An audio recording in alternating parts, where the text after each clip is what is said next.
अब हम लोग एक और एग्जाम्पल करेंगे जिससे कि जो कॉन्सेप्ट हम लोग सीख रहे हैं स्फेरिकल मिरर से रिलेटेड उसमें और थोड़ी बहुत क्लैरिटी आएगी। ये जो एग्जाम्पल है आप देख सकते हैं, मैंने एक डायग्राम बनाया है। इसमें ये एक कॉन्केव मिरर लिया है और ये हो गया प्रिंसिपल एक्सिस, एक लाइट रे जो कि प्रिंसिपल एक्सिस के पैरेलल इंसिडेंट होता है ना।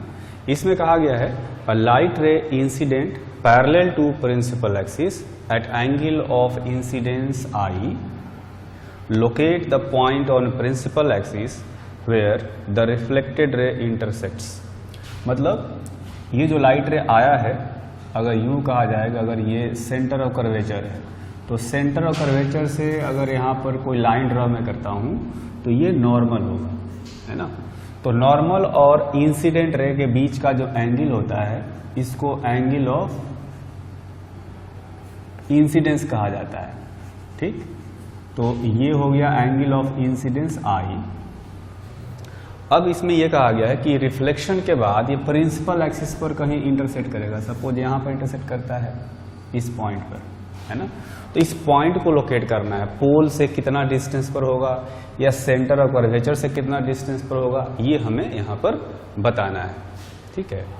तो देख सकते हैं कि अगर ये एंगल ऑफ इंसिडेंस है तो ये वाला एंगल ऑफ रिफ्लेक्शन हो जाएगा और ये एंगल ऑफ इंसिडेंस के इक्वल होता है, ठीक। साथ में ये भी देख सकते हैं कि इंसिडेंट रे और प्रिंसिपल एक्सिस पैरेलल होते हैं और ये जो नॉर्मल है इन दोनों को इंटरसेक्ट कर रहा है। तो ये वाला एंगल आई है तो ये वाला एंगल भी आई होना चाहिए। अब ये जो पॉइंट ऑफ इंटरसेक्शन है प्रिंसिपल एक्सिस के साथ में, यहां से मैं इस नॉर्मल पर एक परपेंडिकुलर डालता हूं ऐसे, ठीक। अब देखेंगे कि यहाँ पर दो ट्रायंगल बन रहे हैं, एक राइट एंगल ट्रायंगल इधर बन रहा है, एक राइट एंगल ट्रायंगल इधर बन रहा है। ये दोनों ही जो ट्रायंगल है वो इक्वल ट्रायंगल है ना।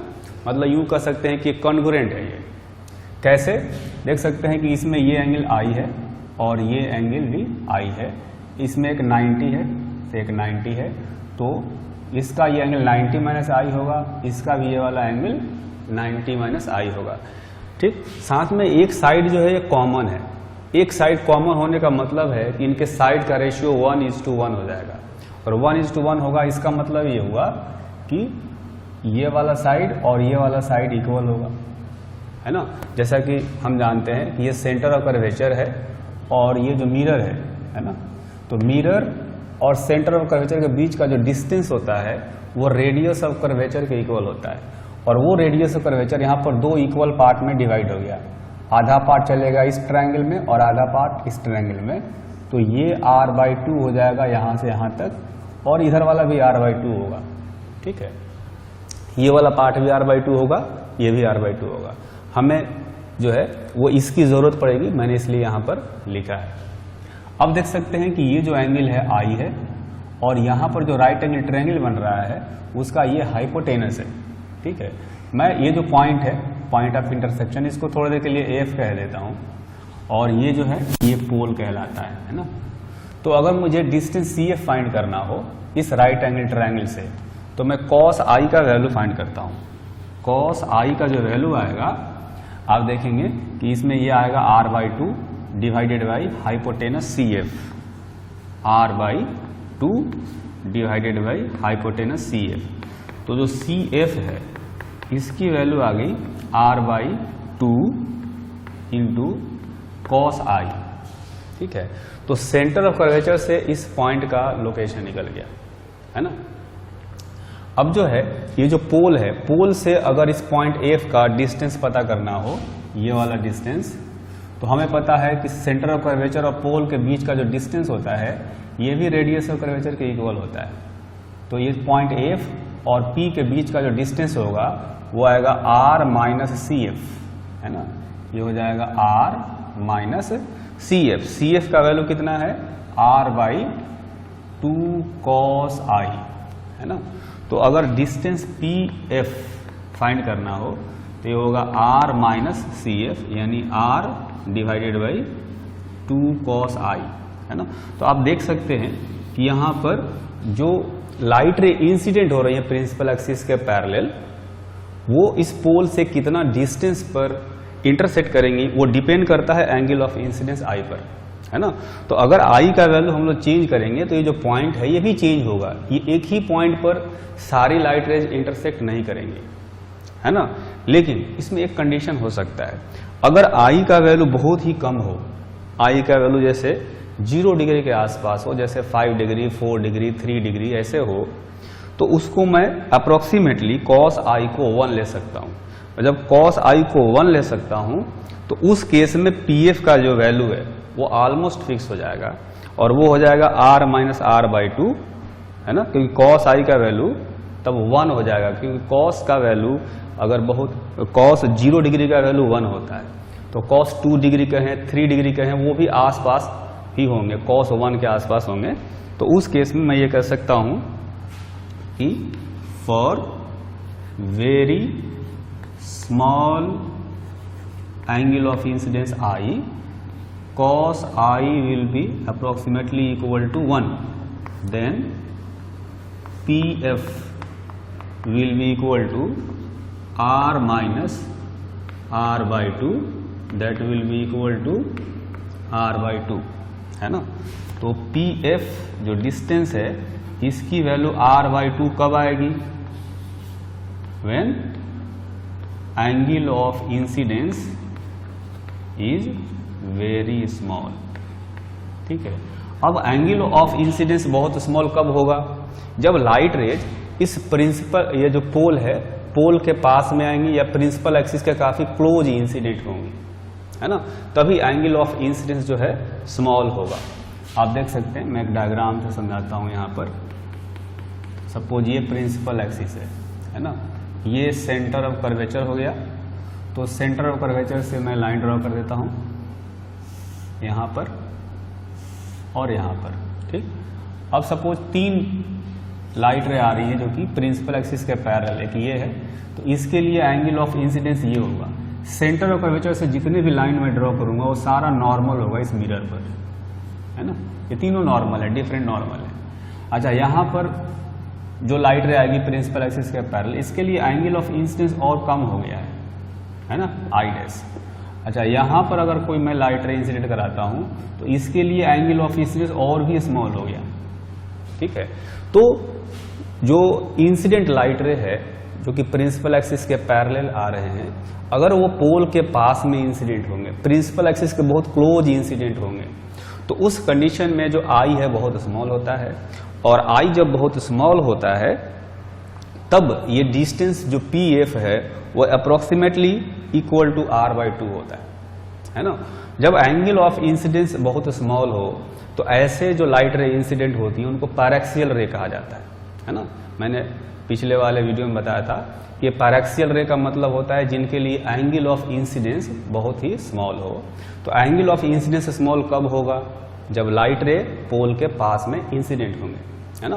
पोल के पास में इंसिडेंट एक और तरीके से हो सकते हैं, अगर जो मिरर है, मिरर का जो साइज है बहुत छोटा हो, है ना, बहुत छोटा हो तो पोल के पास में ही गिरेंगे, तो उस केस में एंगल ऑफ इंसिडेंस बहुत ही स्मॉल होगा, ठीक है। तो ये जो कॉन्केव मिरर है या जो कन्वेक्स मिरर है उसके लिए एक और टर्म डिफाइन किया जाता है जिसको कहा जाता है प्रिंसिपल फोकस, है ना। तो प्रिंसिपल फोकस को समझने के लिए एनसीईआरटी में एक एक्टिविटी के बारे में बताया गया है।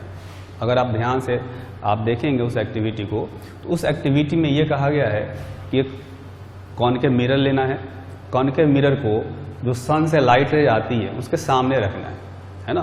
सामने रखेंगे तो सन से लाइट रेज आएंगी, पैरेलल आएंगी सारी, है ना। और फिर कहा गया कि मिरर के सामने एक पेपर लेना है, ठीक है।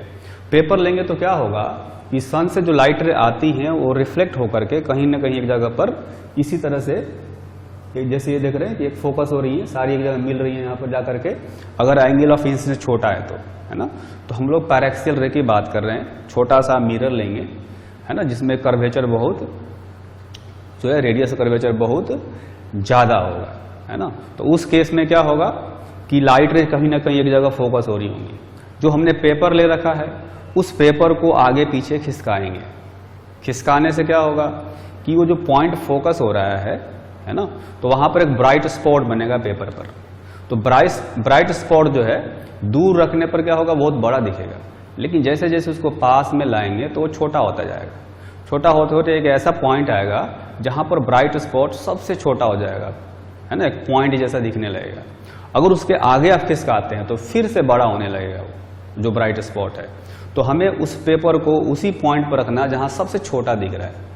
सबसे छोटा दिख रहा है इसका मतलब हमने पेपर को फोकस के कहीं आसपास रखा है। तो वहां पर क्या होता है, लाइट रेज एक जगह पर फोकस हो रही है तो लाइट की इंटेंसिटी बहुत ज़्यादा है, बहुत इंटेंसिटी ज़्यादा है तो वहां पर हीट प्रोड्यूस होता है, और हीट प्रोड्यूस होता है तो पेपर जो है जलने लगता है ना। तो यह एक्टिविटी जो है वो ये बताता है कि जो फोकस है वो कहाँ पर है। फोकस को लोकेट करने के लिए जो है इस एक्टिविटी को हम लोग कर सकते हैं। अब मैं समझाता हूँ एक डायग्राम से कि प्रिंसिपल फोकस को हम लोग कैसे लोकेट कर सकते हैं। देखेंगे आप यहाँ पर कि एक कॉनकेव मिरर है ना। कॉनकेव मिरर का ये प्रिंसिपल एक्सिस हो गया, ये पोल है। यहाँ पर आप देख सकते हैं कि 4 लाइट रेज आ रही हैं और वो प्रिंसिपल एक्सिस के पैरेलल आ रही है ना। तो एक्चुअली में मैंने यहाँ पर बताया कि एंगल ऑफ इंसिडेंस पर डिपेंड करता है कि ये रिफ्लेक्शन के बाद कहाँ पर जाकर के प्रिंसिपल एक्सिस पर मिलेंगी, है ना। लेकिन जब एंगल ऑफ इंसिडेंस बहुत छोटा हो, जब पैराक्सियल रेज हो, तो एक ही जगह पर मिलती है। तो आगे की जो थ्योरी हम लोग पढ़ने वाले हैं सारी थ्योरी पैराक्सियल रेज के लिए पढ़ेंगे, ठीक। ये ध्यान रखना है कि जो कोऑर्डिनेट ये जो हम लोग ज्योमेट्रिकल ऑप्टिक्स पढ़ रहे हैं, ज्योमेट्रिकल ऑप्टिक्स में जितनी भी थ्योरी है, जितने भी डेरिवेशंस हैं, जितने भी फॉर्मूले हैं, वो सारे पैराक्सियल रे के लिए वैलिड होते हैं, सारे पैराक्सियल रे के लिए डिराइव किए जाते हैं।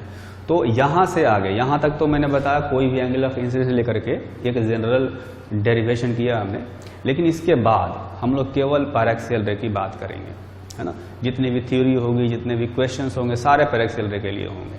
तो ये जो कॉन्सेप्ट मैं बता रहा हूँ ये पैराक्सियल रे के लिए बता रहा हूँ, है ना। मैं लिख देता हूँ यहाँ पर फॉर पैराक्सियल रे। पैराक्सियल रे का मतलब मैंने बताया कि उनके लिए एंगल ऑफ इंसिडेंस जो है बहुत स्मॉल होता है, ठीक। तो अगर पैराक्सियल रेज हैं तो इनके लिए एंगल ऑफ इंसिडेंस बहुत ही स्मॉल है, और उस केस में ये सारे एक ही जगह पर जाकर मिलेंगे। जैसे सपोज ये यहाँ से रिफ्लेक्ट होगा तो यहाँ जाकर के मिलेगा, ये रिफ्लेक्ट होगा तो यहाँ जाकर मिलेगा, है ना। मतलब एंगल ऑफ इंसिडेंस, जैसे कि यहाँ पर मैंने बताया कि अगर एंगल ऑफ इंसिडेंस 4 डिग्री हो, 3 डिग्री हो, 2 डिग्री हो, तो जहाँ पर इंटरसेक्ट करेंगे उस पॉइंट में ज़्यादा डिफरेंस नहीं होगा, ऑलमोस्ट एक ही जगह पर आएगा। तो ये सारे लाइट रे जो है रिफ्लेक्शन के बाद एक ही पॉइंट पर यहाँ पर आकर के मिलेंगी। तो एक्टिविटी में जो पेपर रखने के लिए बताया गया है, पेपर को अगर आप यहाँ पर रखेंगे तो ये लाइट रेज यहाँ से क्रॉस करने के बाद ऐसे डाइवर्ज हो जाएंगे, है ना। तो अगर पेपर को यहाँ रखेंगे तो इतना बड़ा सा ब्राइट स्पॉट दिखेगा, लेकिन जैसे आप पास में लेते जाएंगे ये ब्राइट स्पॉट छोटा होता जाएगा। जब पेपर को यहाँ रखेंगे तो सबसे छोटा एक बिल्कुल पॉइंट जैसा ब्राइट स्पॉट दिखेगा। इसके आगे अगर करेंगे तो फिर से ब्राइट स्पॉट जो है वो बड़ा होने लगेगा। तो हमें इस पेपर को कहाँ रखना है, एग्जैक्टली यहाँ पर रखना है जहाँ पर सबसे छोटा ब्राइट स्पॉट बन रहा हो। सबसे छोटा ब्राइट स्पॉट बनेगा तब यहाँ पर लाइट की इंटेंसिटी बहुत ज़्यादा होगी, बहुत ज़्यादा एनर्जी एक ही पॉइंट पर गिर रही होगी, है ना। तो हीट बहुत ज़्यादा जनरेट होगा और वो पेपर जो है वो बर्न करने लगेगा। तो ऐसे हम लोग इस पॉइंट को लोकेट करेंगे। ये जो पॉइंट है इसी को हम लोग कहते हैं फोकस, ठीक। अब तो प्रिंसिपल फोकस जो है इसको प्रिंसिपल फोकस कहते हैं। इस प्रिंसिपल फोकस का जो बेसिक डिफिनीशन है वो ये है, a point on principal axis where all paraxial rays, है ना। हालांकि पैराक्सियल रे वर्ड यूज करना जरूरी नहीं है ना, क्योंकि अब से बाद हम लोग ये मान कर चलेंगे कि पैराक्सियल रे के लिए ही बात कर रहे हैं। अगर ये नहीं भी लिखा हो तो ये मान के चलना है कि पैराक्सियल रे की बात की जा रही है ना। तो a point on principal axis where all paraxial rays incident parallel to principal axis, जैसे ये प्रिंसिपल एक्सिस के पैरेलल इंसिडेंट हो रही थी, intersect each other after reflection, है ना। प्रिंसिपल एक्सिस पर एक दूसरे के साथ में रिफ्लेक्शन के बाद जहां पर इंटरसेक्ट करती है उस पॉइंट को प्रिंसिपल फोकस कहा जाता है, ठीक। तो इस प्रिंसिपल फोकस को लोकेट करना हो तो ये वही डिस्टेंस हो गया P और F जो अभी हमने इस क्वेश्चन में फाइंड किया था, है ना। इस क्वेश्चन में हमने फाइंड किया था डिस्टेंस PF जो स्मॉल एंगल ऑफ इंसिडेंस के लिए r/2 आया था, जहां पर r क्या है, रेडियस ऑफ कर्वेचर है ना। तो एक टर्म डिफाइन किया जाता है जिसको कहते हैं फोकल लेंथ। पोल और प्रिंसिपल फोकस के बीच का जो डिस्टेंस होता है इसको फोकल लेंथ कहा जाता है ना। Distance between pole and principal focus is called focal length. तो इस फोकल लेंथ की जो वैल्यू है वो एक्चुअली में डिस्टेंस PF के इक्वल है, और चूंकि हम लोग अब पैरेक्सियल रे की बात कर रहे हैं तो ये डिस्टेंस r/2 के इक्वल होना चाहिए, है ना। जहां पर r है where r is radius of curvature, radius of curvature, और f जो है ये फोकल लेंथ हो गया। अब हम लोग फोकस से रिलेटेड एक और टर्म को समझेंगे जिसको कि फोकल प्लेन कहा जाता है। जैसे देखेंगे यहाँ पर फोकल प्लेन को डिफाइन किया गया है। ये फोकल प्लेन क्या होता है, a plane passing through focus and perpendicular to principal axis is called focal plane. जैसे यहाँ पर मैंने एक कॉनकेव मिरर बनाया हुआ है, इसका प्रिंसिपल एक्सिस ये हो गया और ये हो गया इसका फोकस, है ना। तो हम लोग एक ऐसा प्लेन बनाएंगे जो कि फोकस से पास करता हो और साथ में इस प्रिंसिपल एक्सिस के परपेंडिकुलर भी होगा। ये मैंने जो है साइड व्यू दिखाया प्लेन का, इसलिए हमें एक लाइन जैसा दिख रहा है। एक्चुअली में आप जब इधर से देखेंगे तो एक प्लेन जैसा दिखेगा, या इधर से देखेंगे तो एक प्लेन जैसा दिखेगा। तो ये ऐसा प्लेन है जो फोकस से पास कर रहा है और इस प्रिंसिपल एक्सिस के परपेंडिकुलर है, ठीक। तो फोकल प्लेन की खासियत क्या है या उसका यूज क्या है ना। तो ये कहा जाता है कि जितनी भी लाइट रेज म्यूचुअली पैरेलल आती हैं, म्यूचुअली पैरेलल का मतलब एक दूसरे के पैरेलल आती हैं, वो इस मिरर से रिफ्लेक्शन के बाद फोकल प्लेन में ही कहीं जाकर के मिलती है ना। जैसे अगर मैं कहूं कि यहां पर कुछ लाइट रेज ऐसे आ रही है ना, सपोज एक लाइट रे ऐसे आया है ना, ये इसके पैरेलल ये लाइट रे आया, फिर ये है, इतनी सारी लाइट रेज आ रही है ना। इसका angle of incidence suppose I है, तो हमें पता है ये पोल पर आया है ना। तो पोल पर जो लाइट रेज इंसिडेंट होते हैं वो सिमेट्रिकली रिफ्लेक्ट होते हैं, एंगल ऑफ इंसिडेंस और एंगल ऑफ रिफ्लेक्शन इक्वल होता है, इसलिए ये ऐसे रिफ्लेक्ट होंगे, है ना। तो ये एंगल ऑफ रिफ्लेक्शन आई के इक्वल होगा। तो ये जो है यहां पर आ गया, ठीक। तो बाकी सारी लाइट रेज भी रिफ्लेक्शन के बाद यहीं पर आकर के मिलेंगी। सबके लिए एंगल ऑफ इंसिडेंस डिफरेंट होता है ना। ये देखेंगे यहां पर मैंने बताया है all the light rays incident mutually parallel. Mutually parallel का मतलब प्रिंसिपल एक्सिस के पैरेलल नहीं, ये एक दूसरे के पैरेलल है ना, म्यूचुअली पैरेलल होती हैं, है ना। All the light rays incident mutually parallel on curved mirror intersect each other after reflection on focal plane. Reflection के बाद एक दूसरे को कहां इंटरसेक्ट करती हैं, फोकल प्लेन में ही कहीं इंटरसेक्ट करती हैं। अगर कहां पर इंटरसेक्ट करती हैं ये भी निकालना हो तो हम निकाल सकते हैं। जैसे ये एंगल ऑफ इंसिडेंस हमने यहां पर आई लिया है, मैं इसको थीटा लिख देता हूं। Suppose angle of incidence theta है तो एंगल ऑफ रिफ्लेक्शन भी थीटा होगा। अगर ये फोकस है तो ये जो डिस्टेंस है यहां से यहां तक का, ये डिस्टेंस हो जाएगा फोकल लेंथ के इक्वल, ठीक। तो प्रिंसिपल एक्सिस से कितना नीचे ये इंटरसेक्ट करेंगे, ये मैं मान लेता हूं कि हाइट है h। तो देखेंगे यहां पर एक राइट एंगल ट्रायंगल बन रहा है ना। ये जो लाइट रे जो थीटा एंगल पर इंसिडेंट हुई है वो सीधे ये आ रही है।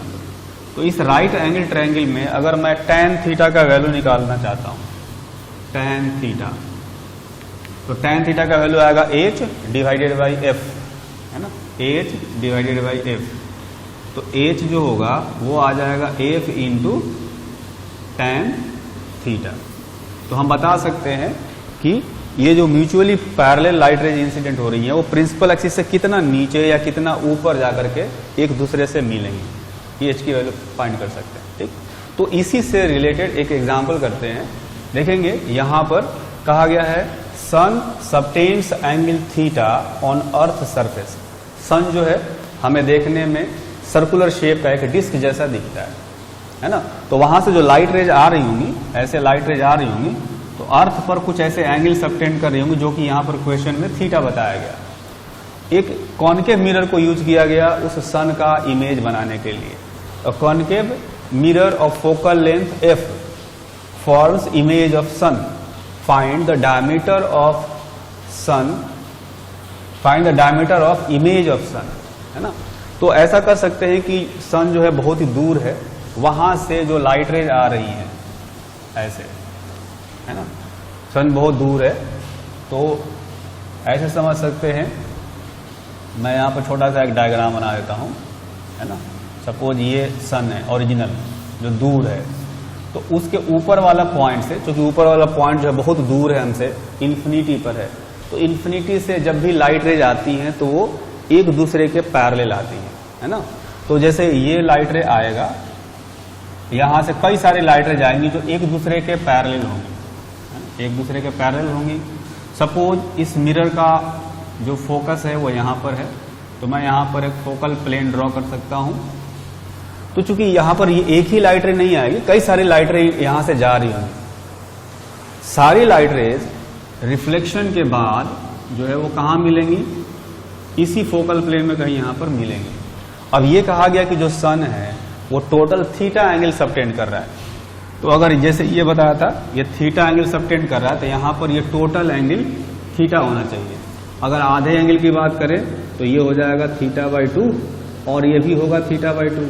Angle of incidence is equal to angle of reflection. मैंने सिमेट्रिक रखा है जानबूझ करके कि अपना जो सॉल्यूशन हो, जो डेरिवेशन हो, थोड़ा आसान हो, है ना। तो ये हो गया, मतलब अगर ये सन के ऊपर सरफेस पर एक पॉइंट ए है तो उसका इमेज कैसे बनेगा। यहां से जो लाइट रेज आएंगी रिफ्लेक्शन के बाद यहां पर मिलेगी, तो रिफ्लेक्टेड लाइट रेज का जो इंटरसेक्शन पॉइंट होता है उसको हम लोग इमेज कहते हैं। जैसे मैंने कि इमेज का डिफिनेशन बताया था, तो पॉइंट ए का इमेज जो है वो यहां पर बनेगा a'। उसी तरह से डायमेट्रिकली ऑपोजिट पॉइंट है यहां पर, सपोज ये है पॉइंट बी, तो यहां से अगर लाइट रे जा रही होंगी बिल्कुल एक दूसरे के पैरेलल जा रही होंगी, ये भी है ना, पैरेलल जाएंगी और यहां से रिफ्लेक्ट होकर के कहां मिलेंगी सारी, वो यहां पर मिल जाएंगी, है ना। ये यहां से जाकर के θ/2 पर इंसिडेंट होंगी और θ/2 पर रिफ्लेक्ट होकर के यहां पर सारी मिल जाएंगी। तो ये जो पॉइंट बी है इसका इमेज कहां बन जाएगा, यहां पर b', है ना। तो इसका मतलब यह है कि सन का इन्वर्टेड इमेज बन रहा है, हर पॉइंट जो है वो उल्टा हो गया है। जो पॉइंट प्रिंसिपल एक्सिस के ऊपर था उसका इमेज नीचे बन गया, जो नीचे था उसका ऊपर बन गया। अगर कोई पॉइंट इधर होगा, है ना, यहां से मैं कहता हूं कि मेरा राइट हैंड साइड में है, तो उसका इमेज जो होगा वो प्रिंसिपल एक्सिस के लेफ्ट साइड में बनेगा, उस साइड में बनेगा। और जो पॉइंट सन क्योंकि सर्कुलर दिखता है हमें, तो जो पीछे होगा उसका इमेज इस साइड में बनेगा। तो एक्चुअली में यहां पर क्या होगा, इसका सर्कुलर इमेज बनेगा, ऐसा सन का सर्कुलर इमेज बन जाएगा, लेकिन इन्वर्टेड इमेज बनेगा। इन्वर्टेड इमेज भी बनेगा तो हमें तो पता नहीं चलेगा, क्योंकि दूर से भी गोल दिखता है, उसका इमेज भी गोल ही दिखेगा, है ना, डिस्क जैसा। इसलिए हमें पता नहीं चलेगा कि जो इमेज है वो उल्टा बना हुआ है, लेकिन एक्चुअली में उल्टा बनेगा। ऊपर वाले पॉइंट का इमेज नीचे, नीचे वाले का ऊपर, दाएं वाले का बाएं साइड में, बाएं वाले का दाएं साइड में, ऐसे इमेज बनेगा। ठीक, तो अगर इस क्वेश्चन में पूछा गया है कि जो इमेज है इस इमेज का डायमीटर बताना है, डायमीटर कितना होगा, तो मैं क्या करता हूं, पहले रेडियस पता करता हूं। इसका जो रेडियस है r, ये रेडियस है r और ये फोकल लेंथ होगा, क्योंकि ये फोकल लेंथ में ही फोकल प्लेन में ही इमेज बन रहा है। इन्फिनिटी से आने वाली लाइट रे जो कि एक दूसरे के पैरेलल आती हैं वो फोकल प्लेन में मिलती हैं, जैसा कि अभी हमने सीखा है। तो ये फोकल प्लेन में ही इमेज बनेगा फाइनली। और वैसे भी कर सकते हैं कि चूंकि ऑब्जेक्ट अपना इन्फिनिटी पर है तो इमेज फोकस पर बनना चाहिए, है ना। तो ये तो हो गया रेडियस, ये हो गया फोकस। अगर इसमें हम लोग tan थीटा का वैल्यू फाइंड करेंगे, tan θ/2, तो देखेंगे ये हो जाएगा r/f, ये आना चाहिए, है ना। तो यहां से रेडियस का जो वैल्यू आएगा वो आएगा f tan θ/2। अगर डायमीटर पता करना हो तो डायमीटर हो जाएगा ट्वाइस ऑफ रेडियस, यानी 2f। tan θ/2। ठीक, तो यहाँ पर हमने सीखा बेसिकली फोकस और फोकल प्लेन के बारे में, और इसमें ज़्यादातर हमने कॉन्केव मिरर को यूज किया हुआ है। एक्चुअली में जब आप कॉन्वेक्स मिरर भी यूज करेंगे तो कॉन्सेप्ट यही रहता है। ये कॉन्सेप्ट तब भी सही होता है जब कॉन्वेक्स मिरर हो। अगर मैं कॉन्वेक्स मिरर लेता हूँ, जैसे ये कॉन्वेक्स मिरर ले लेते हैं, है ना, कॉन्वेक्स मिरर ले लेंगे तो ये प्रिंसिपल एक्सिस हो गया, है ना। तो अगर लाइट रेज प्रिंसिपल एक्सिस के पैरेलल आती हैं ऐसे ऐसे, ठीक, तो ये भी रिफ्लेक्शन के बाद फोकस पर इंटरसेक्ट करती हुई अपीयर होती है। अपीयर मैं इसलिए बोल रहा हूं क्योंकि इसको पार तो कर नहीं सकती, और रिफ्लेक्शन के बाद ये डाइवर्ज हो जाती है, ये ऐसे डाइवर्ज हो जाएगा, ये ऐसे डाइवर्ज हो जाएगा, है ना। इसीलिए इसको डाइवर्जिंग मिरर ही बोलते हैं। जो कॉन्वेक्स मिरर होता है उसको डाइवर्जिंग मिरर कहते हैं, क्योंकि जो लाइट रे आती है उनको वो डाइवर्ज करता है, और कॉन्केव मिरर को हम लोग कन्वर्जिंग मिरर कहते हैं। कॉन्केव मिरर क्या करता है, लाइट रे जो कन्वर्ज करता है, इनको मिला देता है एक पॉइंट पर ले जा करके, और ये इनको दूर करता है। तो ये जब दूर जा रहे हैं तो कैसे मिलेंगे, यहाँ पर इनको पीछे एक्सटेंड करना पड़ेगा ऐसे, ये इंटरसेक्ट करती हुई अपीयर होंगी, एक्चुअली में इंटरसेक्ट नहीं करेंगी, है ना। उसी तरह से ये जो दो लाइट रेज हैं ये भी वैसे ही डाइवर्ज होंगी ऐसे। इनका एंगल ऑफ इंसिडेंस यहाँ पर थोड़ा सा कम है, इसलिए इनका जो डाइवर्जन होगा, डेविएशन होगा, वो भी कम होगा, है ना। तो इनको भी पीछे मिलाएंगे तो वही मिलेगी, ये भी ऐसे रिफ्लेक्ट होगा, इसको भी पीछे मिलाएंगे तो वही मिलेगा, है ना। तो जो कॉन्सेप्ट हमने कॉन्केव मिरर के लिए सीखा था वो कॉन्वेक्स मिरर में भी वैलिड है। यहाँ भी एक फोकल प्लेन जो है, कह सकते हैं एक फोकल प्लेन यहाँ पर होगा। अगर लाइट रेज म्यूचुअली पैरेलल आती हैं तो उस फोकल प्लेन में इंटरसेक्ट करती हुई अपीयर होंगी, एक्चुअली में वहां इंटरसेक्ट नहीं कर सकती, इंटरसेक्ट करती हुई अपीयर होंगी, क्योंकि लाइट रेज उसको पार करके उधर जा नहीं सकती जहां फोकस है ना। कॉन्वेक्स मिरर का जो फोकस होता है वो पीछे आता है, जबकि कॉन्केव मिरर का फोकस जो है वो सामने आता है। जिधर से लाइट रेज आती है उधर ही इसका फोकस होता है, जबकि इसका फोकस जिधर से लाइट रेज आती है उधर नहीं होता, उसके दूसरे साइड में होता है। ठीक, तो अब जो है हमने जो बेसिक डिफिनीशंस होते हैं मिरर से रिलेटेड, जैसे फोकस हो गया, रेडियस कर्वेचर हो गया, प्रिंसिपल एक्सिस हो गया, ये सारे छोटे छोटे जो कॉन्सेप्ट थे, जो डिफिनीशंस थे, हमने सीख लिया है। अब हम लोग देखेंगे कि जो कॉन्केव मिरर है या कॉन्वेक्स मिरर है वो किस तरह से इमेज फॉर्म करते हैं। इमेज फॉर्म करते हैं तो अगर ऑब्जेक्ट डिस्टेंस दिया हो, फोकल लेंथ दिया हो, तो इमेज डिस्टेंस कैसे निकालेंगे, ये सारी चीज़ें हम लोग अभी आगे यहाँ पर सीखेंगे। ठीक है।